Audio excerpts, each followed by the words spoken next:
shall we get started?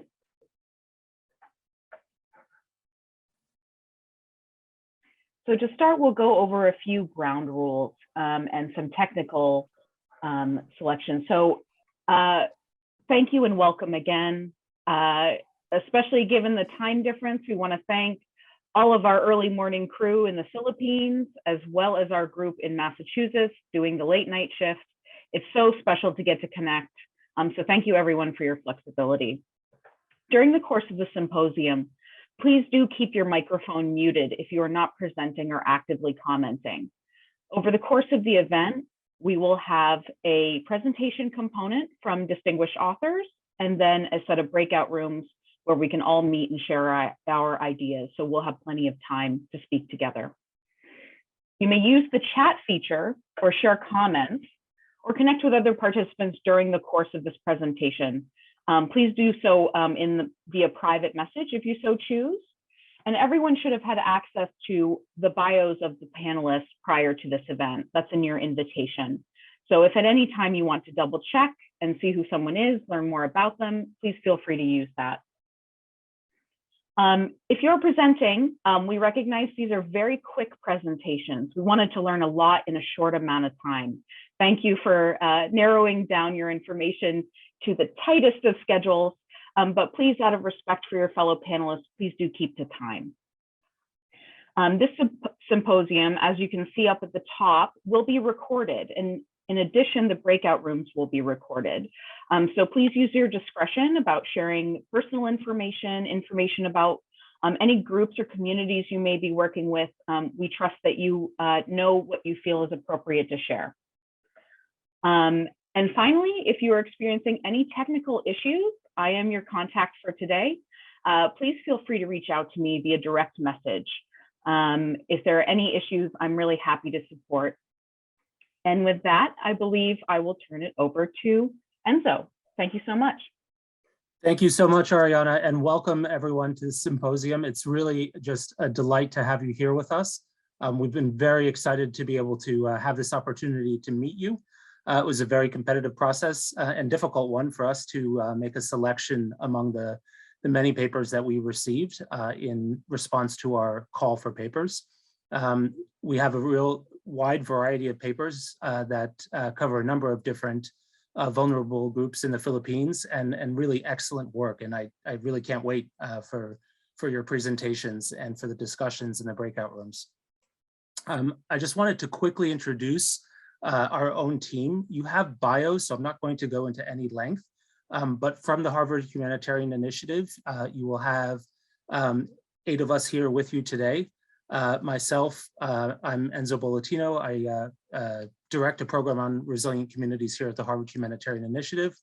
I'm joined by our executive director, Dr. Rini Albanti, our research director, Dr. Patrick Vink, who is also co-PI on the resilience work, Dr. Fong Pham, who runs a program on evaluation and implementation science and heads up our educational programs, Dr. Jocelyn Kelly, who directs a program on gender rights and resilience, and then my very close team that includes Ariana Marnicio, Leah Manzanero, and Mark Toldo.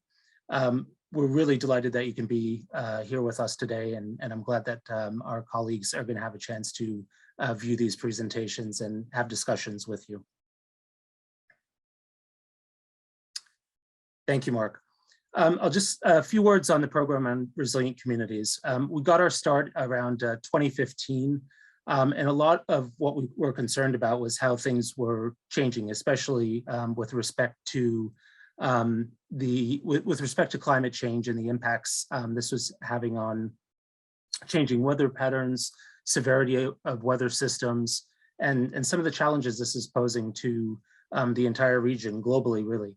But decided to focus our work on the Philippines as one of the nations that is most exposed to hazards and has had to cope with a variety of different, deals with a variety of different natural hazards on a continuous basis, which is being exacerbated by sea level rise and climate change. And so we wanted to understand what is it that the society is doing to prepare for disasters? How does it prepare?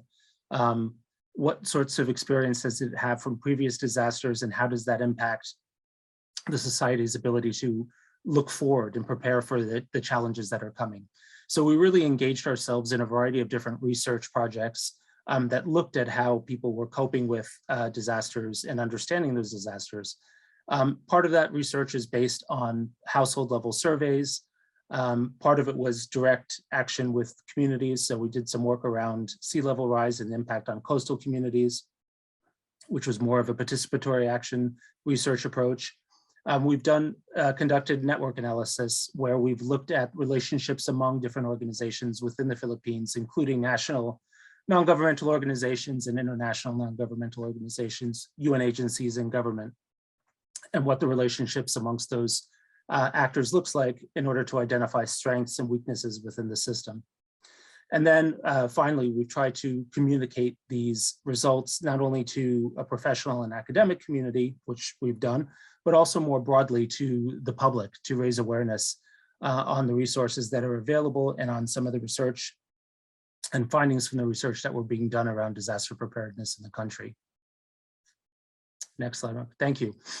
Well, with the advent of COVID, actually my last trip to the Philippines was, I left on March, I think 3rd it was, 2020. So just as things were beginning to lock down. And we were looking at vulnerabilities around conflict and climate in Mindanao. That was the work that we were hoping to next move toward. COVID precluded us from moving. The team was locked down in Manila. And so we started to look at ways that we could address the impacts of COVID, which of course is itself a disaster on a variety of different communities in the Philippines. And that led us ultimately to do this call for papers and to hold this symposium. And while we haven't been able to do direct data collection on the ground since COVID has started, we thought this would be a wonderful opportunity to understand what work is being done by scholars in the Philippines and how we could share some of those insights around the impact of COVID on a variety of different communities.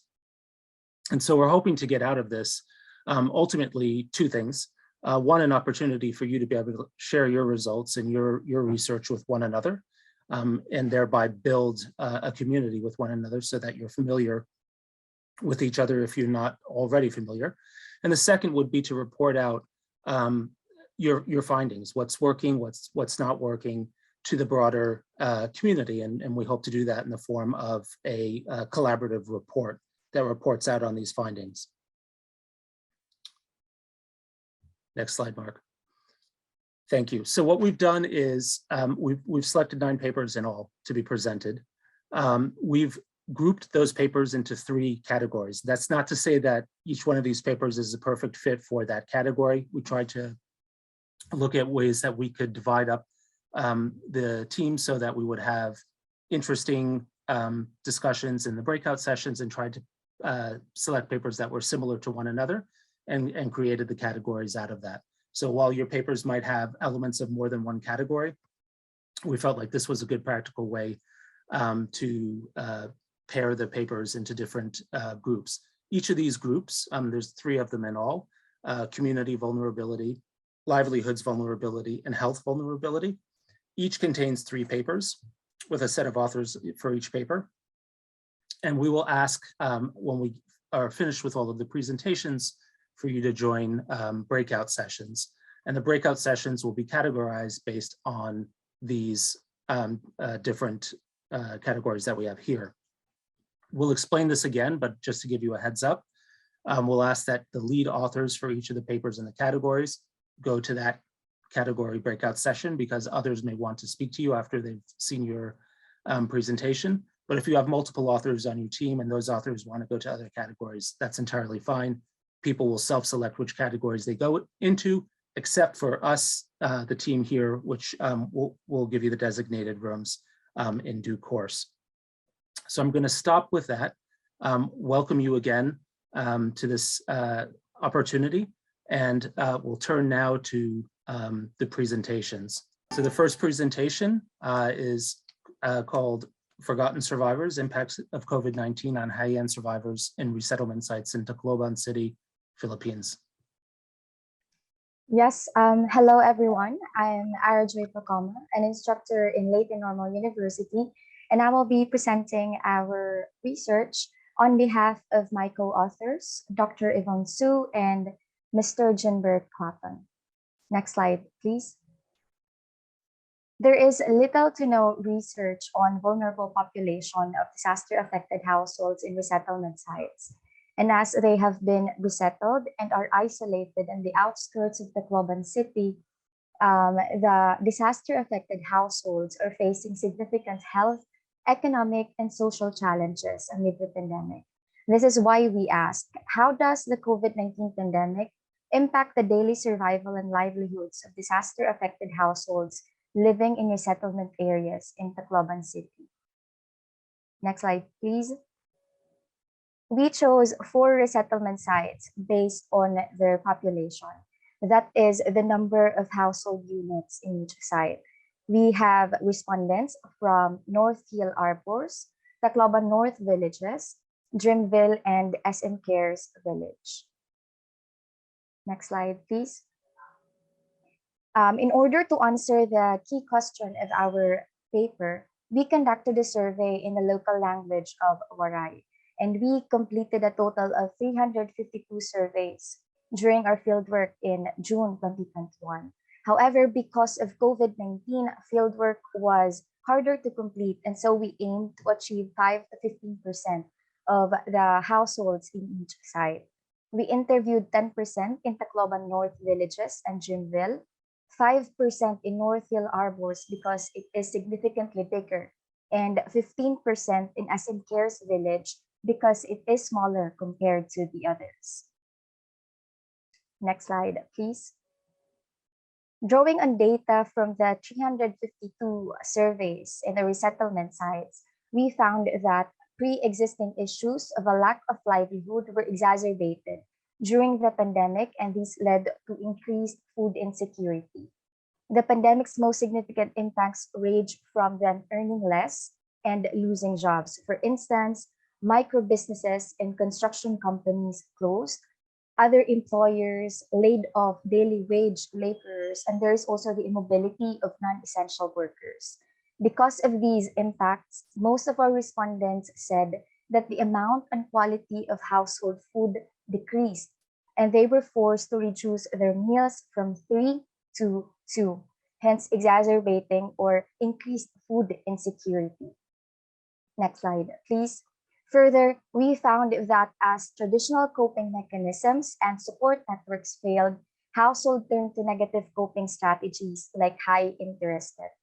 Most of our respondents think that they can only rely on themselves or immediate family members for financial support in surviving the pandemic. And so because of this, they have resorted to borrowing money from Indian nationals through the 5-6 arrangement with a high interest debt. This type of high interest debt actually pushes forced our disaster affected households to, this is the type of high interest debt that our residents were forced to undertake in order to survive. Also, we found that a lack of government public health campaigns has created an opportunity for rampant social media fake news about COVID-19 and the effectiveness of the vaccines. Most of our respondents were still unvaccinated. Okay, and this is because of concerns about the possible side effects and its future unknown effects of the vaccines, or due to a lack of trust in the COVID-19 vaccines. Now, a lack of adequate public health campaigns can result to disinformation, which jeopardizes trust and confidence in the vaccines. Now, how can we improve the recovery and rehabilitation of high-end survivors at the resettlement sites? In order to deliver equitable livelihood and durable recovery and rehabilitation for high-end survivors in the resettlement sites, inclusive and participatory community consultations is needed to ensure that the people most affected have a say in the decisions that will affect their lives. Inclusive and participatory community engagement can also result to co-production of programs that will co-benefit disaster survivors. Thank you all for listening, and that's the end of my presentation. Thank you, Ara, so much for that wonderful presentation. I'll just note briefly that we'll have opportunities to introduce ourselves to one another, the participants, especially in the breakout sessions, that we don't have the time for it here in this sort of quick part of the plenary. And we'll also be joined by other experts from the Philippines who will be able to introduce themselves in those breakout sessions as well. Now on to Ferdinand Medina for the second presentation. Surviving and thriving in crisis brought by COVID-19, the effectiveness and sustainability on assisting targeted small groups of poor and marginalized people from relief phase to better recovery through the lens of beneficiaries, benefactors, and the channel. Next slide. Research questions. Number 1, who should be our top priorities in developing a response plan and strategies for recovery from the crisis? How does a crisis brought by the pandemic affect poor and marginalized families? Why do we need to make giving long-term assistance to poor and marginalized sectors attainable and sustainable? How can we strengthen inclusivity and sustainability in our interventions? Next, please. And our study population is number 1, beneficiaries. We have 173 families.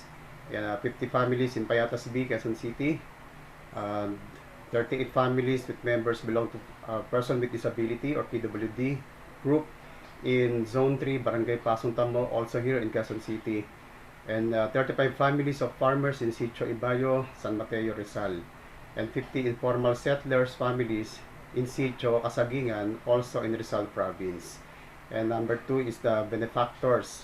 We have 134 individuals and groups. Third, channel. And the channel is the Sparrow Music Philippines with 24 community volunteers. Next, and for the methods, and in my data gathering, for the beneficiaries, face-to-face interview with observance of strict health protocols. For families in Barangay Payatas B, we have 15 participants, 5 typical families of 5.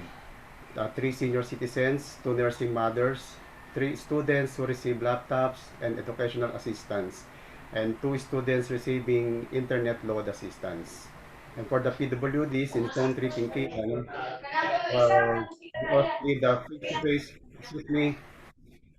we also did face-to-face interview with 4 representatives. And for the farmers in Sitio Ibayo, there are 5 participants.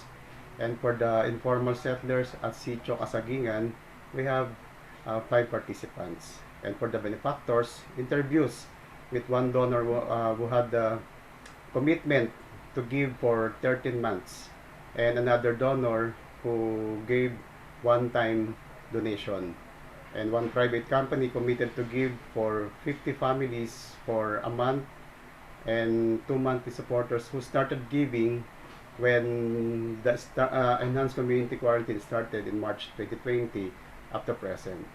And channel, 10 volunteers participated in this study. Next, please. Key lessons from this in relief phase.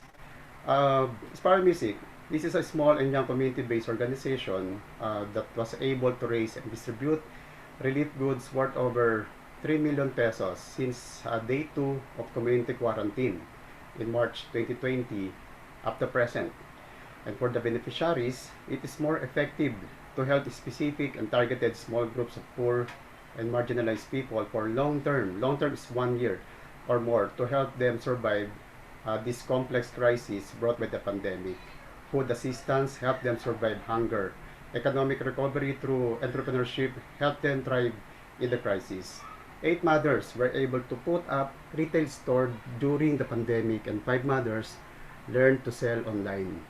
Their husbands who lost their jobs work as their delivery riders. And for the benefactors, there are always people who want to give and participate in social responsibilities. By making these potential donors see the needs and what they can do, they can be your partner and they can give referrals from their networks. We just need proper accounting and keeping donors updated of what is happening and progress of our initiatives. Let them to give more and continue giving for the most needy and marginalized people. Next, please. And for the volunteers, it is really a Filipino trait to be helpful and be part of collective actions. There will always be enough manpower to expand the works in different communities. Based on this study, volunteers commit long term if they see themselves part of the work. There's ownership. It is crucial for the leaders how to gather the volunteers for common goals and define their specific roles because it will give them fulfillment in serving the community. And for the students who do very well in school deserve to receive assistance like giving them laptops, cell phones, and internet and mobile data load assistance. All of the respondents maintained their honor standing and graduated with honors last school year. Definitely, they thrived in this crisis. Next, please. And for the desired next steps, vulnerable and marginalized populations should remain our top priority when developing response and recovery plans and strategies. And my recommendations are coordination with other organizations and stakeholders is the key. Identify and address the immediate and real needs of vulnerable populations and those who are the lost, last, and least in the society will be the critical part of a successful response and better recovery from the COVID-19 pandemic and other crises. People cannot rely on aid alone. While still in the relief phase of the crisis, it is beneficial for people to start the recovery phase. This crisis also opens up opportunities to capacitate the organization in empowering people to be self-sustainable. In the midst of crisis, 8 mothers who are recipients of Sparrow Music were able to put up small businesses. Farmers in Sitio Ibayo grew their knowledge in farming. Residents in Sitio Kasagingan established their homeowners association and built learning center for the children in their community. They are no longer squatters. Start planning for the better normal that will be more sustainable, inclusive, and that will build resiliency to marginalized people. Thank you. Verity, thank you so much. Wonderful presentation and really impactful work. Thank you for sharing that with everyone. And also thank you to both presenters for sticking to the time and doing so well with it. This is great. It's wonderful. Next presentation, Marie Bernadette Villanueva. Good morning, everyone. For our presentation, Strengthening Community Resilience During the COVID-19 Pandemic, I will be presenting on behalf of my co-authors, Dr. Irvi Imelda Galispan, Ms. Marise Larido, and Ms. Ina Isabel de Ramas. Next slide, please.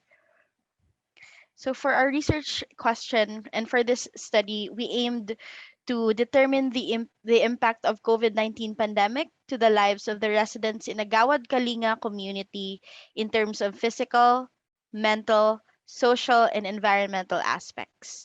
We also aim to determine the ways by which the residents have managed the challenges encountered during the pandemic, as well as the resilience of these residents in the community from the COVID-19 pandemic. Next slide, please.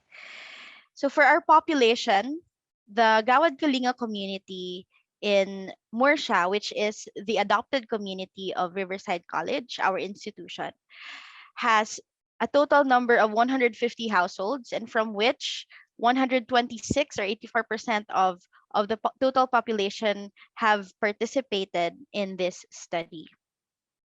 Next slide, please. And for our methods, we adopted quantitative survey for demographic profile, as well as determining the impact of COVID-19 and the residents' skills for capacity building. An in-depth semi-structured interview was also conducted among purposively selected residents and observation as well. We based this on our framework for resilience theory, which we have based it as social work and psychological theory, determining resilience, and the outcome itself. And we have conducted face content validation with help from experts in psychology, community work, and social work.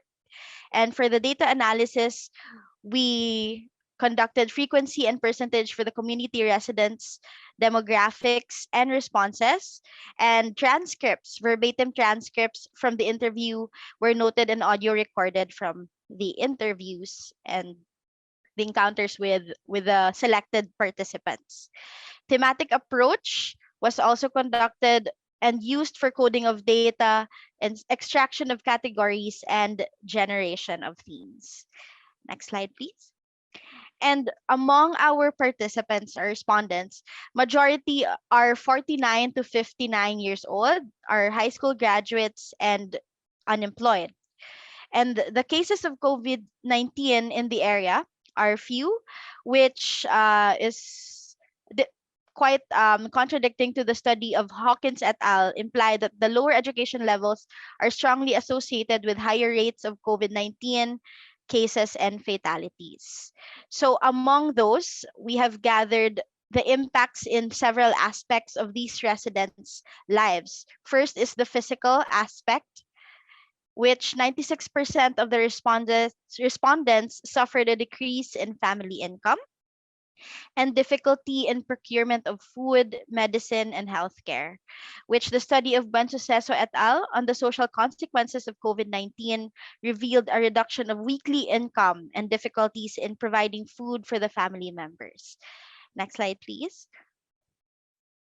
And in the mental aspect, the impact with which COVID-19 has created among our respondents, they were anxious with the thought that someone in the family who kept working outside could be susceptible to the virus, which revealed in the study of Bensuceso et al., the anxiety was one of the experiences during the pandemic.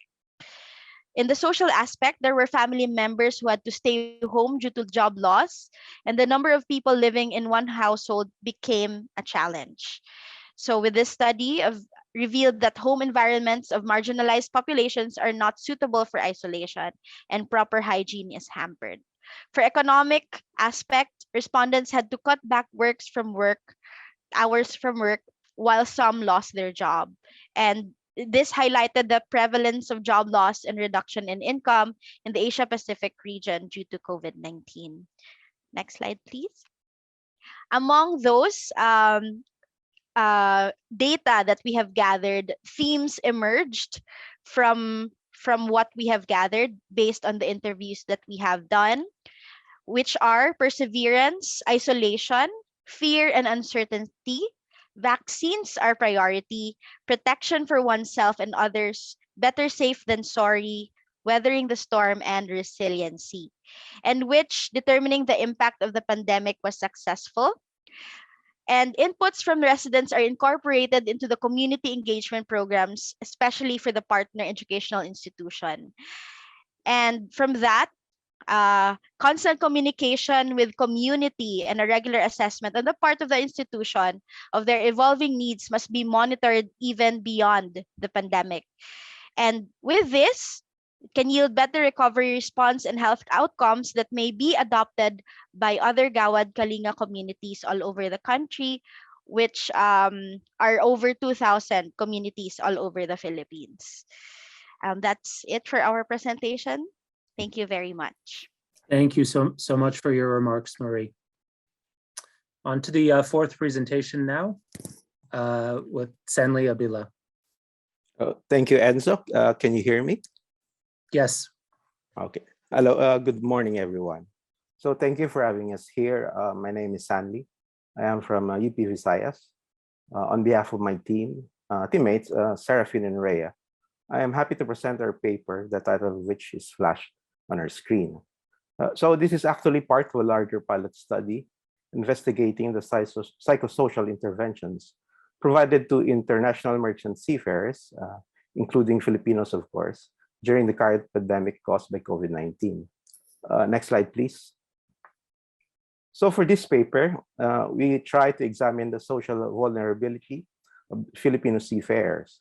We do this by analyzing their employment contract, the psychosocial interventions they were provided with as responses to the current crisis, and an analysis of their perceptions of the impact of these psychosocial interventions. Next slide, please.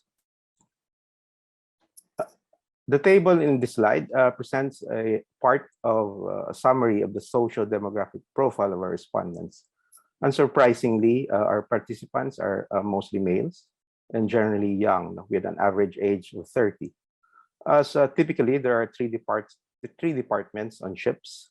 Most respondents work from the engine department, followed by those who work on deck, and lastly from the galley department or the kitchen. 57.5% of our respondents have actually worked in the seafaring industry for 5 to 20 years. Next slide, please. Data on employment contracts suggests that only 18.7% of our respondents reported that their contracts are permanent, while most of our seafarers identified their contracts as non-permanent. In terms of current duration of contracts during this pandemic, the majority of our seafarers has up to more than 10 straight months of working on board, or even more. Most respondents work on vessels registered to countries listed under the so-called flags of convenience, or FOCs. FOCs offer low taxation to ship owners, and mostly, but not all, they have lower labor, health, and safety standards for seafarers, especially international seafarers. Next slide, please. In terms of method, for the larger pilot study, we employed mixed methods, including an online survey that ran for 2.5 months. But for this paper, or for this presentation, a cross-sectional analysis was used, determining the psychosocial interventions seafarers received and their perceptions on the impact of these interventions, particularly on their mental health and well-being. The various types of variables are shown in your screen. As I mentioned previously, this paper is part of a larger collaborative study. But please take note that when we submitted our paper, we were in the middle of our online survey. Next slide, please. For the key lessons in these few slides, we are presenting an overview of our literature review to situate the findings. So the vulnerability of seafarers is understood here as a conceptual construct that covers a range of social, health, economic, cultural, and environmental risks and hazards. Even before the pandemic, merchant seafaring has always been considered as one of the most dangerous and hazardous occupations. As a risky and socially isolated occupation, seafaring has inherent social occupational traits such as deployment of migrant workers, a mobile living and working space, and which seafarers typically called as a mobile prison, which is the ship. So collectively, these occupational traits are associated with the social vulnerabilities of the seafarers. Next slide, please. Seafaring remains a male-dominated occupation. For the last 3 to 4 decades, the Philippines has been really good at capturing labor opportunities for its seafarers. Multi-year estimates of the participation of Filipinos in the seafaring global labor market has been stable and set between 20 to 25% of the global population, which currently is set at 1.8 million seafarers. In 2020, the Maritime Industry Authority of the Philippines reports that about 700,000 Filipino seafarers were working. Next slide, please. So during this pandemic, the social vulnerability of seafarers is magnified, especially in relation to health and socioeconomic risks, including mental health issues. Increasing number of studies of the mental health of seafarers demonstrate the impact of the pandemic on their well-being, but only a few examine the types of interventions received by the seafarers, which our research tries to address. Next slide, please. The findings of the study demonstrate that the majority of seafarer respondents perceived that the various psychosocial strategies were necessary to help in improving their well-being, including their mental health, especially while working on board during this pandemic. However, the study also reveals the following. very low vaccination prevalence among Filipino seafarers. Majority did not have increase in their food, recreational, and internet Wi-Fi allowances while at sea.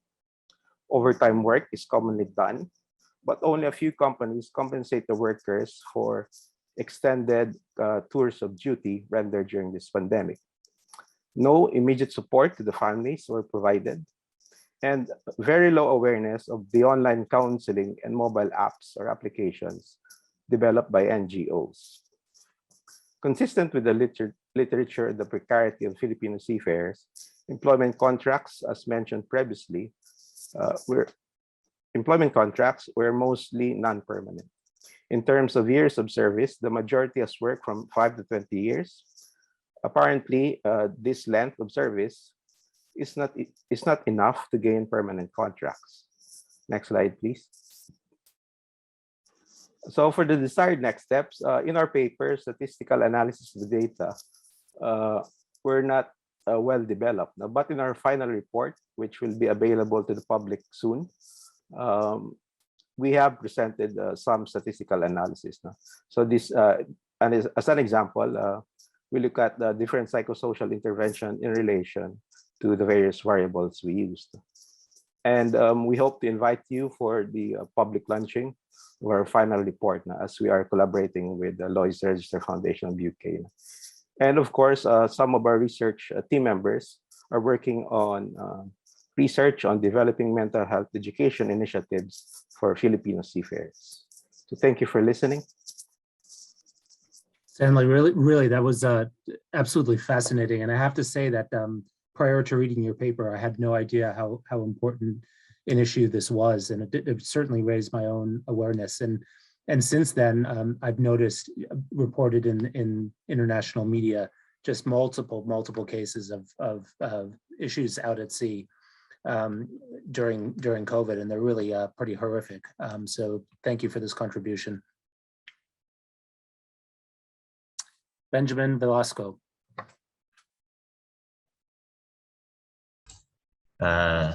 Good evening and good morning to everyone. The research examined the discrimination suffered by garment workers during the pandemic in one export processing zone in the Philippines. Next slide, please. One of the longest and strictest lockdowns was enforced that led to widespread disruptions in the economy. Further, disruptions in global supply chains had an impact on supplier factories, such as can be found in the Mactan export processing zone. Thus, the research sought to first identify the types of COVID-related discrimination experienced by workers. Second, analyze the causal relationships. The hypothesis is that it was not the pandemic itself, but certain policies implemented by the government and companies that led to the discrimination suffered by workers. And finally, to propose measures to remediate the discrimination. The lens of discrimination implies equal treatment as a value.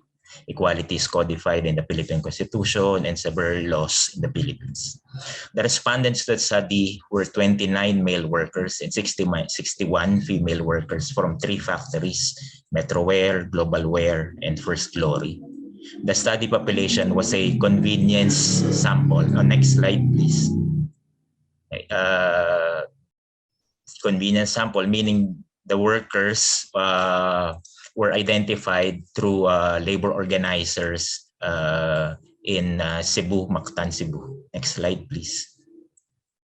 The research was purely qualitative, but used focus group discussions, key informant interviews, and analysis of documents to triangulate the data. There were FGDs involving 90 workers that were held in November and December of 2020. From among the 90 workers, 10 were selected, 9 of whom were women. The 10 workers were chosen for the KIIs since they had stories that most powerfully exemplify the forms of discrimination that were found in the FGDs. Also interviewed was the lead union organizer with direct knowledge of the situation of the workers and who was intimately involved in the disputes of the ecozones. Local facilitators conducted the FGDs and KIIs through face-to-face interaction. The FGDs and KIIs were done in the local dialect, Bisaya, The proceedings were taped, transcribed, and then translated to English. The researcher was based in Manila, conducted the KII with the lead organizer via phone calls, and also conducted a validation session via a Zoom meeting. Next slide, please.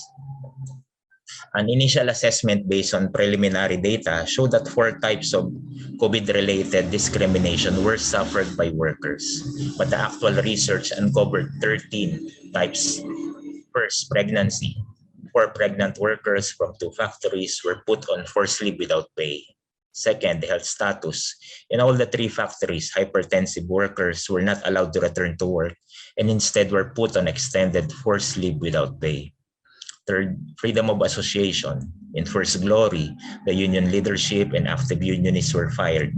In Metroware and Globalware, management delayed the certification elections by almost half a year, using the pandemic as a reason. In all that time, an anti-union campaign was done through social media.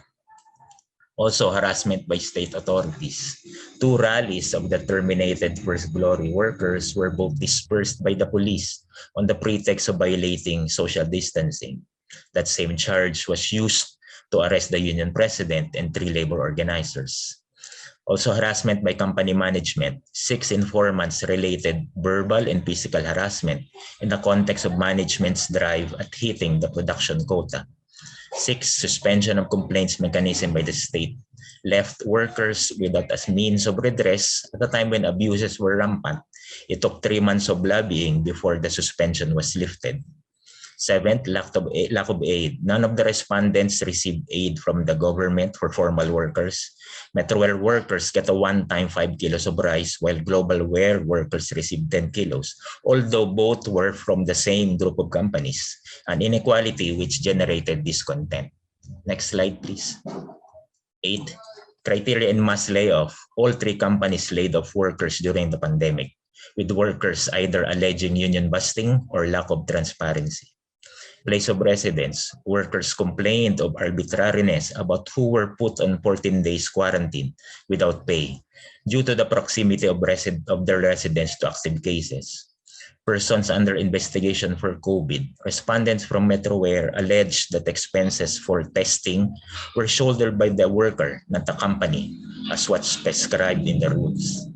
Forced travel at night. No reasonable accommodation was extended to workers, including women, who were forced to travel at night due to the absence of public transportation. Provision of such shuttle service.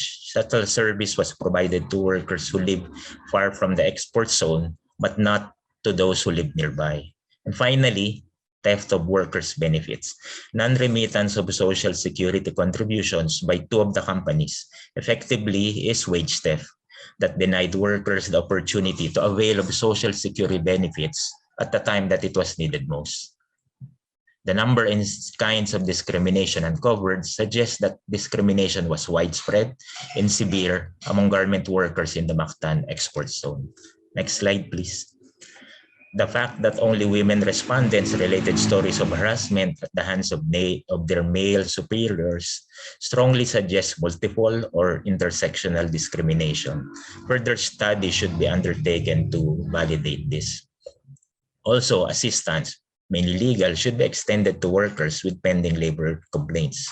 Those who have been terminated for being unionists and couldn't find jobs anymore can be helped with livelihood grants. For workers who want to pursue unionism as a means to resolve workplace grievances and improve working conditions, capability building is a must. Finally, the study recommends a set of proposals for systemic remediation of discrimination. I just mentioned the 3 most important here. First, enactment of a comprehensive anti-discrimination law. There is already a pending bill, but it has not been passed. Second, the formation of tripartite councils in export zones with union representation. This is already provided in the law, but has not been enforced for the past 25 years. And finally, strengthen the existing guidelines on the conduct of security personnel during labor disputes. This must be affirmed instead of a current proposal from the government to build police precincts inside export zones. Thank you. Benjamin, thank you so much. Such important work and really brave research. Thank you for sharing these findings with us. And I know it's difficult not to be able to discuss these, but hold on to your questions. There's going to be plenty of time to discuss in the breakout sessions. And I appreciate everyone really following the guidelines here. Very much appreciated. Sixth presentation with Maria Constantia Freitlin David. Sorry, Constancia. Good day, everyone. We will be discussing our phenomenological study on the coping mechanisms of stay-in Filipino house helpers in Metro Manila during the COVID-19 pandemic that we conducted from July 2020 to October 2020. Stay-in house helpers were unique as they were still able to fulfill the demands of their work while living with their employers during the global crisis. However, the restrictions and regulations enacted to curb the spread of the virus brought about changes in their work environment and exposed them to different conditions and stressors. Next slide, please. The chosen population for the study were stay-in house helpers based in Metro Manila during the enhanced community quarantine. An ILO fact sheet published in 2011 reported that 35% of total stay-in house helpers in the Philippines were concentrated in Metro Manila. It is mandated as of September 2018 that they should receive a minimum monthly wage of only 3,500 pesos or $70 whilst being expected to take care of children and elderly, to do the laundry, to prepare meals, and to clean the household. Under Article 4 of the Domestic Workers Act or Batas Kasambahay, it is stated that domestic workers are entitled to an aggregate rest of 8 hours per day. However, they are assumed to work at an average of 11 hours per day with unclear boundaries between working time and resting periods. Despite providing critical service to the families, there was limited knowledge on lived experiences, trials, and other aspects that might have affected the well-being of stay-in house helpers, especially during this pandemic. Besides the changes due to the restrictions and regulations, we believe that house helpers are placed in a distinct position as their workplace also became the workplace of their employers when the world shifted to a work-from-home setup and online schooling. Hence, we formulated this research question. What are the coping mechanisms of stay-in Filipino house helpers in Metro Manila during the COVID-19 pandemic? Our group specifically wanted to know the changes to their day-to-day experiences since the start of the pandemic, the stressors that activated coping mechanisms, and the influence of the coping mechanisms to the identified stressors in order to create a picture of their shared experiences. For our methodology, we use phenomenology to understand the lived experiences of house helpers during the pandemic. Participants were selected through purposive sampling. There were a total of 10 house helpers who participated in the study. All are female with ages that range from 21 to 56 years old. Informed consent was obtained and a semi-structured interview was done through a phone call. Afterwards, the interviews were transcribed. For the data analysis, the transcriptions were subjected to thematic analysis. First, emic statements were extracted. Second, these statements were transformed into meaningful units, and then to abstracted data. Finally, these were grouped and coded into 5 themes with corresponding sub-themes. And as the data saturation was met in the study, the group had a consensus to stop the data collection and subject results for further analysis. In our analysis of the interviews, we were able to extract 5 salient themes and their corresponding sub-themes. These encapsulate the stories of the lived experiences of the 10 house helpers we interviewed and provided us a glance of how the pandemic affected all the aspects of their lives. The pandemic has greatly disturbed the lives and consequent lockdowns of Metro Manila affected travel for personal and business matters, creating a shift in work and family dynamics. Some house helpers experience a decrease in workload due to the limitations of doing outside work. However, some has increased in their workload to compensate for their workers who returned to their hometown and increased time spent by the employers at home. Familiar relationships have also been disrupted as physical meetings are impossible. This shifted their interactions through mere videos and audio calls and messaging. A culture of rigorous protection and sanitation developed health precautionary measures were established by the government. With the increasing numbers of cases and persistence of the pandemic, the participants recognized the importance of being responsible for their own health. Furthermore, house helpers adopted safety measures to prevent transmissions of the virus to themselves and their households. The use of protective equipment, hand hygiene, and social distancing were highly evident. Next theme, stressors directly associated with the protocol and restrictions included financial concerns, fear for their loved ones, and loneliness. House helpers were concerned not only about their capability to continuously provide for themselves and their families, but also for their capability to provide for additional care costs if ever they get the disease. The fourth theme, narratives about worsening pandemic showed that the increasing numbers of positive cases seen in the news and social media is perceived as a threat, which makes the house helper sad or worried. The worsening situation led to regrets and uncertainties, which have attributed to the action or inaction of the authorities. And lastly, the coping strategies of the house helpers effectively decreases their stress. The types of coping mechanisms were categorized into 7 psychological terms, namely affiliation, practice of religion, depression, altruism, anticipation, problem-solving, and total acceptance. Out of the 7, 6 can be classified as emotion-focused, while 1 can be classified as problem-based coping mechanism.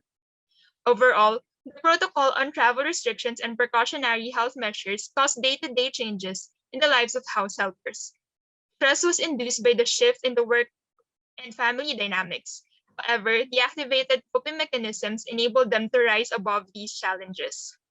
We envision that this study will help in expanding the rights of the Domestic Helpers Act of 2013.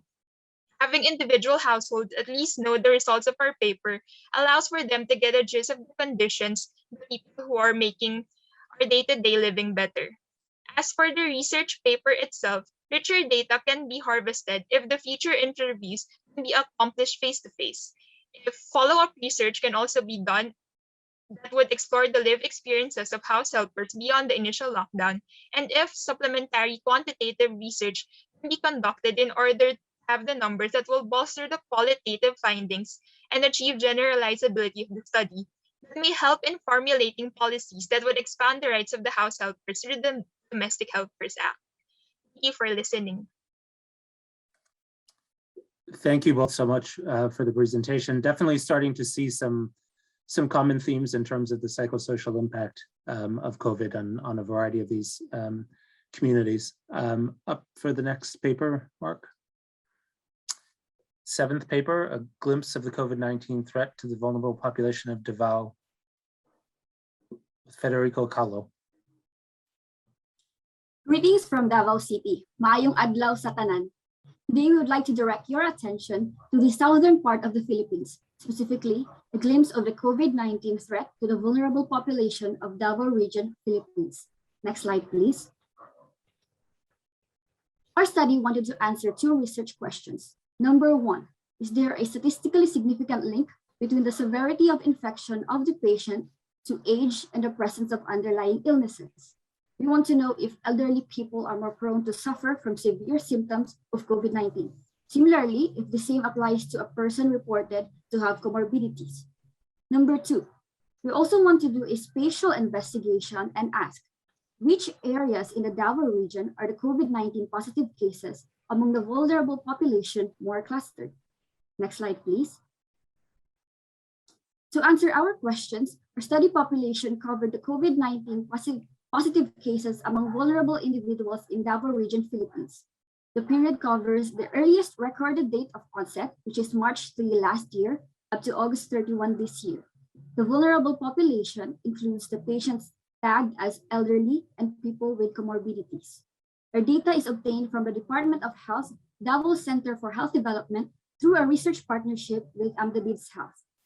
To explain the methods employed to answer our questions, let me call my colleague, Mr. Federico Callo of AMDABIDS Health. Next slide, please. Thank you, ma'am. As mentioned, we've conducted statistical and spatial analysis in the study. Using Stata 15.1, we've come up with crude and adjusted estimates on the association of severity of infection of a patient to its age and whether an underlying illness is present or not. On the other hand, we've conducted 3 complementary spatial analytic methods. First, choropleth maps to represent the cumulative positive cases, and overlaid on top are graduated symbols to represent the cumulative deaths among the different population.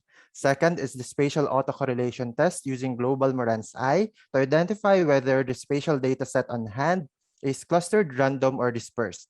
utilizing also the zone of indifference conceptualization, which found to be the best representation for our analysis upon trying different conceptualizations for the spatial relationship. Furthermore, 10 different distance bands were checked for autocorrelation starting from 1,000 meters to 5,500 meters with 500 meters increment in between. The third is hotspot analysis using Gettys or G-star statistics to identify the statistically significant hotspots and cold spots in the data across the site. Now, all of these spatial analysis were done using ArcGIS Pro. Mr. Lachica will discuss the key lessons for our statistical analysis. Next slide, please. Thank you, Rick. For more than 71,000 COVID-19 cases, we found that for an individual aging 85 and above, are 7.75 times more at risk to be severely or critically affected by COVID-19 compared to their younger counterparts using an ordered logistic regression. Using the same modeling approach, a person who has an underlying condition is 6.75 times more likely to be severely and critically affected by COVID-19 compared to individuals who do not have any underlying condition. We've also computed the adjusted odds ratio by simultaneously including age and comorbidity as exposure variables for COVID-19 infection, and found that older people and individuals with comorbidity are 5.81 and 5.26 more at risk to be severely and critically affected by COVID-19 respectively. We've also obtained narrow confidence intervals, suggesting that the estimation accuracy is okay. Overall, these results point out that the vulnerable population are significantly at risk to at least the severe COVID-19 infection, suggesting that health policies and interventions targeted to these individuals are necessary to provide the virus circulation within this group. Speaking about virus circulation, we have here Ms. Zara to present to us the key lessons from the spatial analysis. Next slide, please. Thank you, sir. These are the geographic visualizations of the hotspots over time. The elderly population's hotspots are in shades of blue, while the people with comorbidities hotspots are in shades of green. Notice that an inset map or a smaller map featured in the same page as the main map has been used. This is to pinpoint details that are hard to show with the scale of only the main map.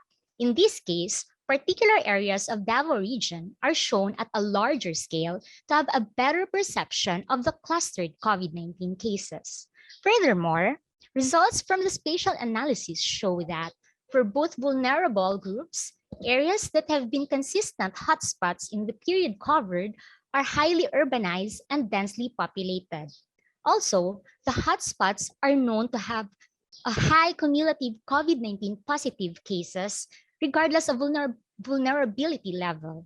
Given the findings, Ma'am Kinko will discuss the desired next steps. Next slide, please. Thank you for that, Ma'am Zara, and also to the rest of the team for presenting the bulk of our study. Obtaining these results isn't the end goal of the team. This, in fact, will be treated as stepping stones that will launch us to newer perspectives and hopefully even better results on the problems at hand. Looking ahead, we would like to incorporate the following additional steps. First, through the identified hotspots, monitoring and analyzing its spread pattern may provide us with important insights since we are dealing with a known communicable disease. Second, since vaccines are currently being rolled in several parts of the country, adding this as a variable in our analysis may provide us with additional information and help paint a clear picture of the current situation of the pandemic.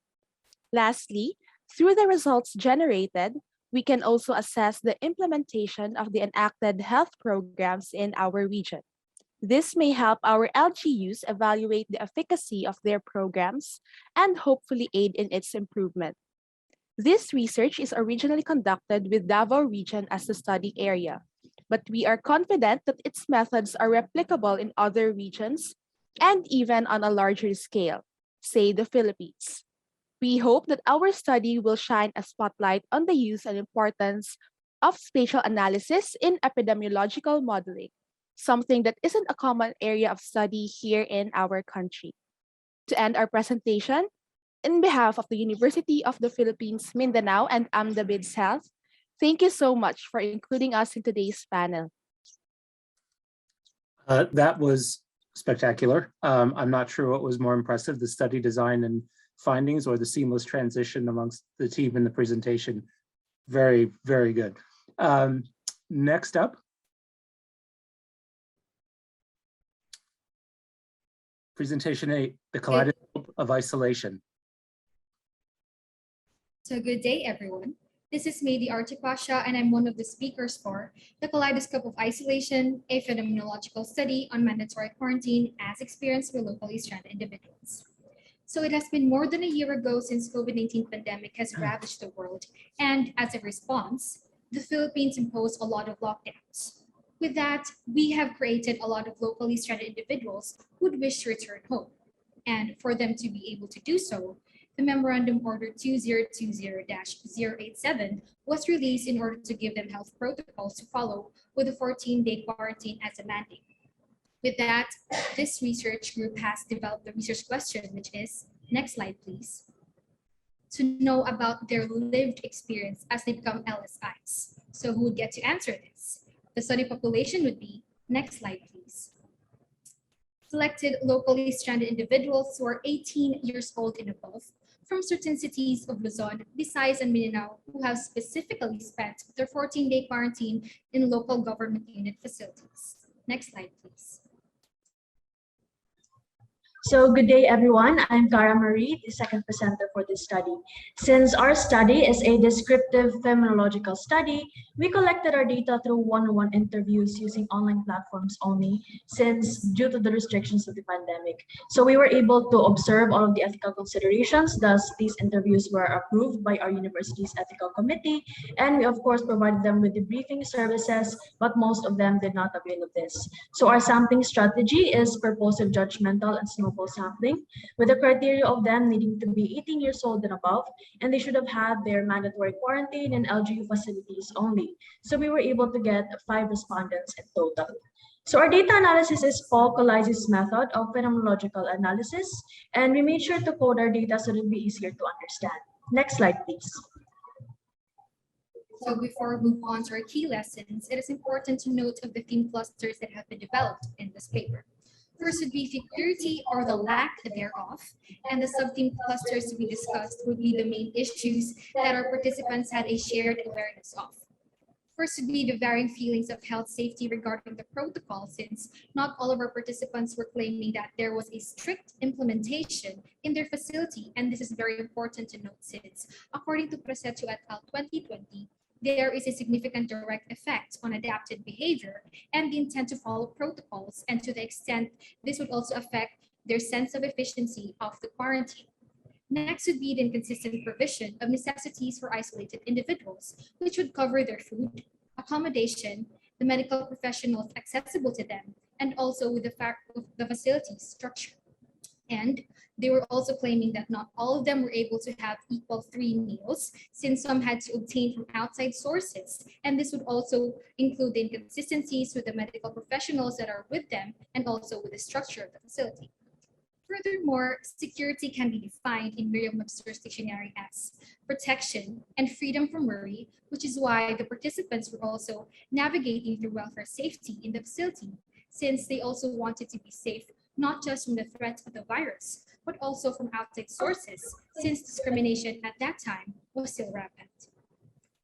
So the second theme is sensibilities, which is defined as the awareness and responsiveness towards something. So most of our respondents had this all in common, but they concluded differently at the end of their quarantine. Some had some approbatory perceptions, meaning that they understood why they had to go through quarantine to prevent the spread of infectious diseases, and they just had this positive mentality throughout the whole thing and treated it as a learning experience. Some even were dissatisfied at first, but then changed their perspective due to contributory factors like exercise and valued company being visited by families and friends. Others, however, were dissatisfied all throughout the end of the quarantine, mainly because they didn't agree how the services were given, and some actually had some pre-quarantine negative encounters, like having some misunderstandings with other LSIs or some of the staff in the quarantine facility. So next, one respondent was actually very unique. This respondent didn't really indicate whether she was satisfied or not. Can you please go back to the other slide, please? Thank you. So this respondent actually was very unique, mainly because of the open perception. So this allowed us to look for other studies that would help us support these sub-theme clusters, which is a study by Suplico Jong et al., a study made here in the Philippines, saying that your attitude towards something can actually affect how you would adhere to these protocols. Next slide, please. So now we could go to the key lessons, where we could say that respondents had collectively different experiences with the services that were provided to them, especially in terms of food and accommodation. However, they could also claim that they were comfortable in the facility, which led them to having identical impressions with the experiences with having a good attitude and mindset. And this is important to note, since none of our participants needed to avail the debriefing services that we offered to ensure that their mental health and well-being will not be compromised during the data collection process. Hence, this all led to identifying the factors that influence the different respondents' experiences, such as the quarantine areas, distinct LGUs, funds, and policy implemented. Next slide, please. So our desired next steps is to use our paper for references for future papers, especially when it's related to isolation and quarantine, but most especially it would truly be an honor if our study would be used by LGUs or other organizations that are currently reassessing or reevaluating their health protocols, or if they're going to implement new ones, they could use our study, since our study, we believe, provides a new perspective towards the phenomenon of quarantine. So thank you so much, everyone, but most especially, thank you so much, Harvard Humanitarian Initiative, for providing us this platform to share to these distinguished guests a paper that we feel so strongly about. Thank you so much. Thank you. The thanks is all ours to you for sharing this important work. And again, really a wonderful presentation, and difficult to imagine some of the situations that and some of the feelings people have being in quarantine. So great to shed light on some of those different experiences. We'll turn now to the final presentation.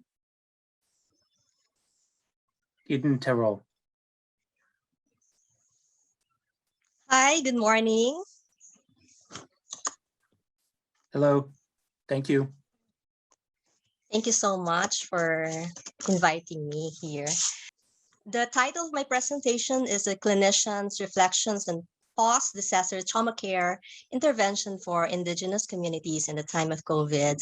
When calamity strikes, rescue and relief operations are conducted to help the survivors of disaster and ensure safety to those who are affected. Psychosocial intervention is necessary to help the survivors deal with loss, disorientation, and trauma that resulted from the disaster. However, getting access to psychosocial support is especially challenging for remote communities that are hard to reach by social services, such as many indigenous communities. This study explored the challenges experienced by two indigenous groups in the aftermath of disaster and the resources that may be available for intervention. One group explored was the Aitas of Porac, Pampanga during their stay in a temporary relocation area after they were displaced by the magnitude 6.1 earthquake that struck Central Luzon on April 22, 2019. Another indigenous group visited by the researcher was a Dumagat Remontados community of Rizal that was affected by a flooding of Tinipak River brought about by the typhoon Ulysses in November 2000 and by a tropical storm in January 2001. The researcher wanted to know the challenges experienced by the displaced Aitas as they stay in the temporary relocation area and the resources that they may have that can be tapped for community intervention measures. Likewise, for the Dumagat Remontados group, the researcher was interested to know the challenges experienced by the Dumagat mothers in the aftermath of two floodings in their area. Next slide, please. The study population were the relocated Aita community in Porac, Pampanga, and the Dumagat Remontado community at the bank of Tinipak River in Rizal. Next slide, please. For the methodology, focus group discussion with 15 relocated ITA participants were conducted 7 months and 10 months after the disaster. The author prepared an FGD guide. Informed consent was obtained prior to the focus group discussion, and thematic analysis was used to analyze the data. For the Dumagat Remontado community, clinical interviews and consultation were conducted with 24 mothers, okay, a month after the last flooding of the Tinipak Riverside community. An interview guide was prepared by the author and colleagues prior to the consultations, and informed consent were also obtained prior to the consultation, and thematic analysis was used to analyze the data. Next slide, please.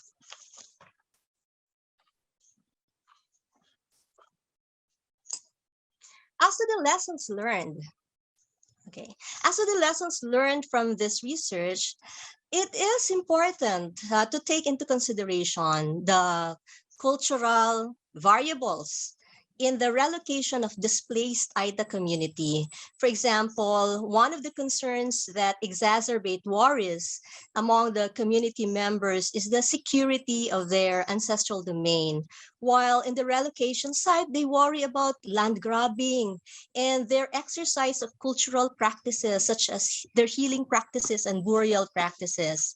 They are also concerned with their lack of access to natural foods such as fruits and vegetables and medicinal plants, which significantly affected the health and wellness of this population. For children and adults who suffer from trauma, relational and cultural resources may be tapped in the creation of trauma care intervention programs. This may include engaging the children in play, dance, and music. Next slide, please.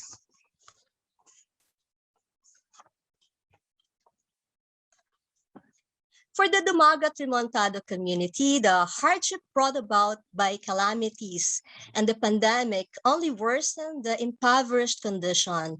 Loss of loved ones, loss of livelihood, and mental health issues are some of the concerns that resulted from the calamity. Whereas financial burden, problems associated with distance education, COVID-19, and childcare are the issues that are exacerbated by the calamity. Relational and cultural resources may be tapped in the creation of trauma care intervention programs for these affected members, such as making use of culture-based interventions like massage, nature tripping, and storytelling. Next slide, please. To harness cultural resources for the community wellness, cultural mapping may be conducted to identify and document the healing practices in these indigenous communities. These healing practices may be examined and incorporated in the mental health intervention programs in local government units for the indigenous people, survivors of disaster. Collaboration with health workers, with the academe, community leaders, and the local government may be necessary to achieve this goal. Thank you very much. Thank you so much to all of you. That was another wonderful presentation. Really appreciate your ability to be succinct and clear. All of you were really fantastic, and I'm very much looking forward to the breakout sessions. We're going to take a moment now to have a break. We will resume in 15 minutes. When we come back from break, we'll give instructions on how to participate in the breakout rooms. Thank you.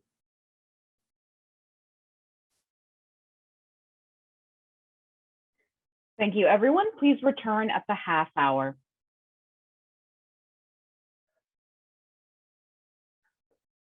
I want to thank everyone again for a set of incredible presentations and incredible scholarship. We're absolutely blown away by the work that you've committed to doing here and for these incredible presentations, and very much looking forward to this next section of the symposium. So during this section, we will be going into breakout rooms. In a few moments, you'll be given an opportunity to choose the breakout room that you would like to enter. They're organized along the 3 themes of the symposium. The first is community vulnerability, that is papers 1 through 3. The next is livelihood vulnerability. Those are papers 4 through 6. And lastly, health vulnerability, which are papers 7 through 9. As a reminder, I've put in the chat the number of each of the presentations with the author's name and the title of the paper in the event that you were looking forward to connecting with one of those authors in particular. During the breakout session, your room will be facilitated by one of the HHI Resilient Communities team members, as well as key faculty from the Harvard Humanitarian Initiative. For the community vulnerability panel, we're honored to have Dr. Jocelyn Kelly with the Gender Rights and Resilience Program joining that breakout. For livelihood vulnerability, we'll have Dr. Patrick Fink.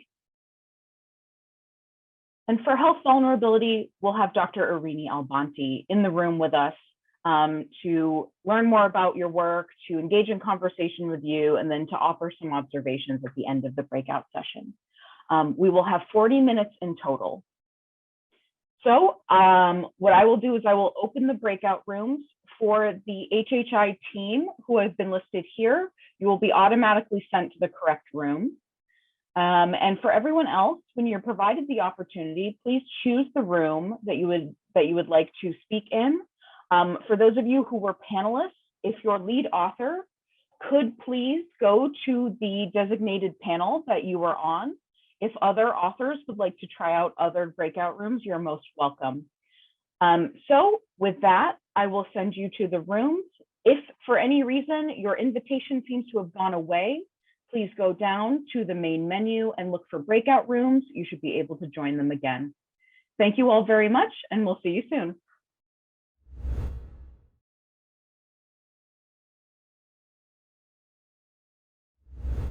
Discussions, the conversation in my group was excellent. So many good points raised. I know that it will be difficult to sort of summarize just based on the depth of the conversation and the amount of knowledge that's there to adequately summarize in just a few minutes and so quickly after the conversation. But I know that my team is intrepid and they're going to take this on. Shall we go in the same order that we had the list of groups?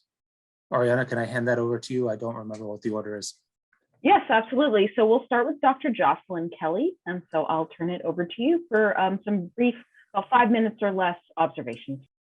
Perfect. Start the clock because we had such a rich and wonderful discussion. I just want to thank everyone in our breakout room for honestly providing such inspiring and extraordinary insights. So I just want to go question by question and try to capture some of the rich discussion we had. So for the first question about key efforts that worked on national, local, and international levels, we had some interesting input where people had noted that there were regular vaccination drives that had actually been surprisingly successful in reaching many people in the population, including those who are often very marginalized. And the way that that occurred was through mobilizing the local government units all the way up to the basic unit of government, but also leveraging, in addition to government partners, private institutions and NGO partnerships. And that was cited as really critical in providing an effective response.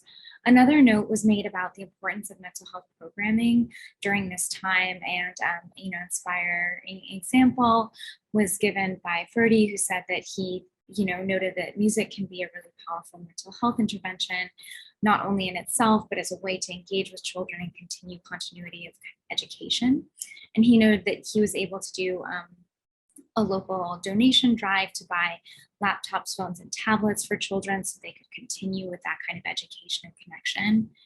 There's a really interesting observation that at the very, very beginning of the pandemic, there was kind of a lag in knowing how to respond when COVID had first hit, and that as the government was trying to organize their own response, it was really the local NGOs that stepped in and filled the gap during that critical time.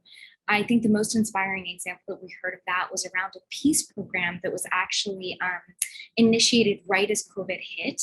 And it turned, of course, into a COVID humanitarian effort because it was such an effective way to bring together local leadership. And that was a really inclusive local leadership that had intended to organize around peace programming and include, women, Indigenous groups, and many others. And what the working groups were able to do is to pivot to address the COVID crisis. They did information drives, organized distribution of aid, raised donations from the community, and kind of promoted hand washing stations and other really effective things. An interesting conversation, especially in the first question, was as well about the importance of coordination. So while we all acknowledge how extraordinary important it is, there can be some challenges, frustrations, debates, and honestly, even competition among different actors trying to respond to the COVID challenge.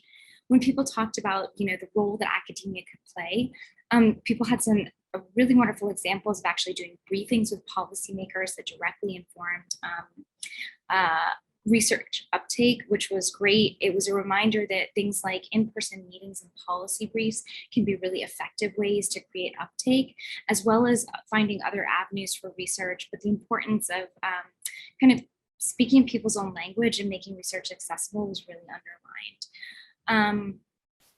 Interestingly, when we talked about the steps that need to be taken to protect marginalized groups, we also heard once again about this really deep need from communities to get good, high quality, evidence-based information and the absolutely critical role that researchers can play in that. We think that COVID has created this thirst for knowledge, for really good information. And as researchers, we should really take an opportunity to capitalize on that. Also protecting marginalized groups was the importance of economic interventions, and a really extraordinary example that was given about how psychosocial mental health professionals throughout the Philippines banded together to provide their own services for free during the COVID crisis. And the example was particularly salient in Western Visayas, but it had been a national effort. And I think that was just extraordinarily striking and inspiring. And finally, some just 3 wonderful recommendations for how the group can work together. Continue to share knowledge, put all of the research in one place or on one site so people can continue to access it and connect with each other. And then I love the suggestion that was put in the chat, which was to write essays to synthesize the common themes from each breakout room. And we were asked as HHI to coordinate that, but I also suspect anyone here would be equally great at coordinating that effort as well. So thank you again to the breakout group. Thank you, Jocelyn. That is wonderful. Fantastic conversation. I think it probably mirrors some of the remarks that happened in the other rooms as well. In terms of, we'll certainly be writing a report. There are, I think, really interesting opportunities to pursue some additional work. We can come back and explore that. I don't know exactly what that would look like, and I think we're just opening this conversation here because there are a lot of good ideas, and we'll have to sort of convene amongst ourselves and figure out what it is that we're able to commit to, and how we can really facilitate the work of the group and where you as a group would like to go. Patrick, I think, is up next. Patrick. Thank you, Jocelyn. Thank you, everyone. So like Jocelyn, I'll be reporting kind of the 4 questions on the efforts that have been made and worked to date in addressing some of the issues that were discussed today, what other steps can be taken, and then focused on the role that academia can play and specifically what this group can do together. We had a rich discussion and I'll try to summarize some of the key points, but the idea here and the papers we were looking at really were all focused on major segment of the economy, whether these are formal segment like the seafarer, the garment industry, or informal aspect of the economy, household workers, for example. These are large segment of the Filipino economy that may not represent necessarily the experience of all workers, but the key point is that despite the importance of these sectors, the COVID response measures did not really take into account the situation of workers in these sectors. This had adverse consequences that were reinforced both by the lack of effective choice. People have to work, people have to earn a living, even if it meant taking risks. So the priority for these workers was around livelihood, and so they didn't have the choice. And this was even further made worse by selective enforcements of those policies that really were affecting the most vulnerable more, and this focus kind of on peace and order rather than public health, with almost an adverse approach to some of these workers. The consequences of this general approach, and unfortunately from what the researcher and scholars reported here, is that there really is not that many positive examples of measures and change over time to share. In fact, the situation remains problematic to this day. And so when we think about what can be done, this undermines, of course, the discussion, right? We don't have a lot of good examples of what can be done. There were some concrete recommendations, discussions, for example, around labor laws, rethinking the opportunity for workers' organization around unionization, as well as efforts on social protection, and importantly, aspects of outreach, education about rights and responsibilities for workers and employers. So there are some ideas, but clearly this shows that there is a lot more work that can be done. And so that's a good segue towards what specifically can academics do.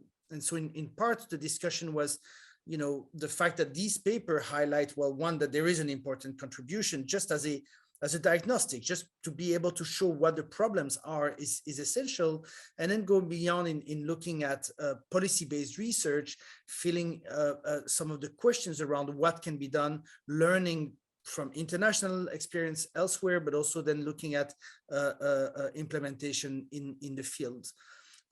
There are also specific gaps in knowledge, for example, around mental health and labor conditions. So, a large agenda is something that could be crafted by a group like this one. But importantly, and as Jocelyn mentioned as well in reporting from her group, is that academics have a role that goes beyond just the conduct of research. It really includes advocating for evidence-based policy making. And I want to be clear, it doesn't mean advocate for specific measures. It means advocate for evidence-based policy making. That is, whatever the evidence says is important to bring to attention to policymaker. And so that requires outreach, engagement with policymakers, making research accessible through policy briefs and different forums. And even though it was just mentioned, maybe not as much, but certainly from our perspective, what's really important is that for this to happen requires an enabling environment. It requires local grounding of research. It requires international donors, international researchers to act as supporters, facilitators for the work of the Filipino academics, as opposed to kind of parachuting and doing research. So to finalize, what is the future of this work? It's the last question. So obviously we had the least amount of time to discuss it. But the point that was made in the chat mostly and important, I think, is this idea that there's definitely interest around working groups, around collaboration, multidisciplinary, interdisciplinary collaboration on the future of Filipino workers, the future of the situation of labor, for example, in the Philippines. So I'll stop here. I will note, in a very supportive way, again, not wanting to drive the agenda, that this is a fascinating set of research, and that I can talk to for my colleague at HHI, that we will be more than happy to support any of you, and more importantly, collectively, all of you in your endeavors. So just do not hesitate to reach out, and hopefully we can do that. Thank you again for the opportunity for doing this. Thank you so much for sharing that back, Patrick. And we've certainly seen in our own country the dangers of not linking policy pronouncements and policy actions to evidence. So we've been through a rough time ourselves with respect to that disassociation of action from the evidence. Irini, if I could turn to you. Yes, thank you. So we had a great team, and I want to thank everybody. We had a really productive and insightful discussion. People were very free to share their thoughts. So for the first question about the key efforts, It was mentioned in the beginning that the fact that the government stepped in at some point, creating mandates, both at the local level and the national level, was helpful. And now having vaccinations, availability of vaccinations, both throughout the regions. Somebody mentioned about a local concept of there is no COVID in the mountains. So efforts to really reach marginalized population in the rural side was one of the first key efforts. Others mentioned that there were a lot of technical working groups in the beginning, but sometimes the policies were centralized and some interventions perhaps weren't appropriate or wouldn't work in a specific area, whether it's the archipelagos or another geographic area. Actually conducting, studying, doing an analysis of COVID, but also other infectious diseases that are existing anyway, even before COVID, was useful. Also about translation into policy. What does this mean when we have these findings? Another thing was mentioned about outreach, how the government really connected with different government units in different places. An important element, and actually it was a theme in almost all 4 questions, that no size fits all and that there is need for contextualization of given services to the communities. The cultural elements that may not work in one community or in indigenous communities. One of the examples was distribution of food, whether indigenous communities may produce their own, and this affects their health, their wellness. The need for continuous collaborations and dialogue, that was something that an effort that was helping, and not exploring what works and what doesn't. Also, the departments of health and Department of Science and Technology taking the lead in mitigation, in assessment, and ongoing vaccination. And then we moved into the role of academia and how research can be best utilized. In the beginning, some thoughts were starting with small changes that are more likely to get implemented. Increasing awareness, our findings as researchers can help to really convey the message or maybe dispel some of the messages. And actually, symposium like this, an opportunity academia can play a role by uniting and convening scholars to share their findings. And being consistent and systematic, evidence-based in the way academicians disseminate the analysis and the results. Also about, again, the same message of conveying the right data or the messaging or misinformation. The example was mentioned of the efficacy of face shields.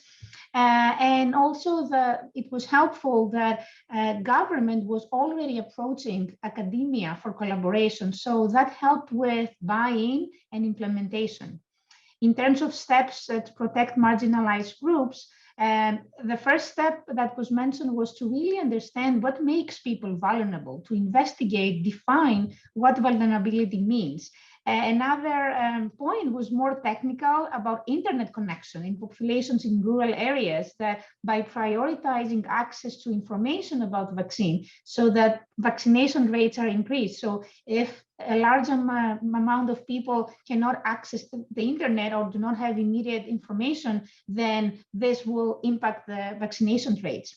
Others mentioned improvement in services, in health services and facility, but also connect this with lobbying and influencing policymakers, because at the end, they are the ones who can implement the policies. And in the academia, we are the group that can make the recommendations and push for a holistic, comprehensive efforts to targeted interventions.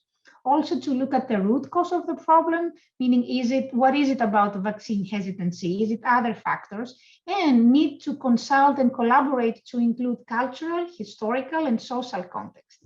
And last, everybody was very excited to continue that collaboration. Everybody underlined the importance of collaborating, even outside COVID-19, whether it's other infectious diseases or other diseases impacting vulnerable populations. An idea about social media was mentioned and how it was used to post projections and have this publicly available data.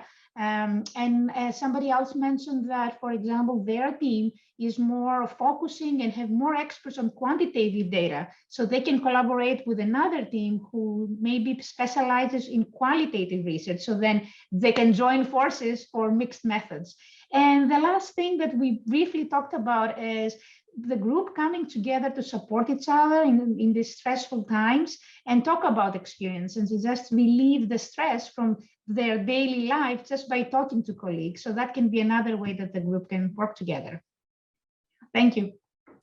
Thank you, Irini. So many valuable contributions. There are so many really good ideas. It gives us a lot to debrief on after this on our side, and we'll definitely come back to this entire group with some thoughts about where we can take these conversations.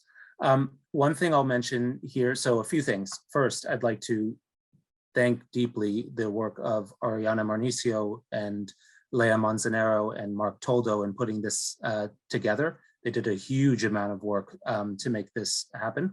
I want to thank my colleagues at HHI for taking their evening and their personal time to join in this conversation. I am deeply appreciative for your participation and extraordinary feedback in the session just now. And I want to thank all of you for the committed research that you're doing and for really trying to make a difference to people throughout that are suffering with COVID and finding positive ways to deal with it and cope with it and better society in the Philippines. It's really wonderful to see such amazing research being done, and I'm glad that we had an opportunity to bring you together to share that information. If you are interested in sharing your data, your details, you can put that information in the chat now. Obviously, we have your information, but if you want one another to have it, you can put that into the chat. And then we will be back in the coming weeks on our next steps. And again, really tremendous work, wonderful research, amazing how not only the quality of the research, but how participatory all of you are with one another and how open you've been. And so thank you. I can't really thank you enough for participating in this. We look forward to being in touch with you again soon. Hope you all have a wonderful day in the Philippines, and good night to my colleagues here in Boston. Wonderful, thank you. And if I could just follow up with some logistics, I'm going to put a link in the chat. If you would like a certificate of participation for coming to this symposium, please fill out your full name in the link I just placed in the chat. We will be doing that as a request basis, so we will not be sending them out automatically. Thank you so much. And I have received a request to take a group photo. So Mark, if you wouldn't mind taking down the slides, and then if we could have everyone turn on their cameras very briefly, give us a nice gorgeous smile, and thank you all again. So I will have to take two because we have a large group. So on the count of three, big smiles, 1, 2, 3. Great, and bear with me for just 1 second. All right, one more. 1, 2, 3. Beautiful. Thank you all so very much. Have a wonderful evening. Take care. Or day. Thank you very much. Thank you. Thank you. Nice meeting you all. Thank you so much. Bye. Thank you so much, guys. Thank you.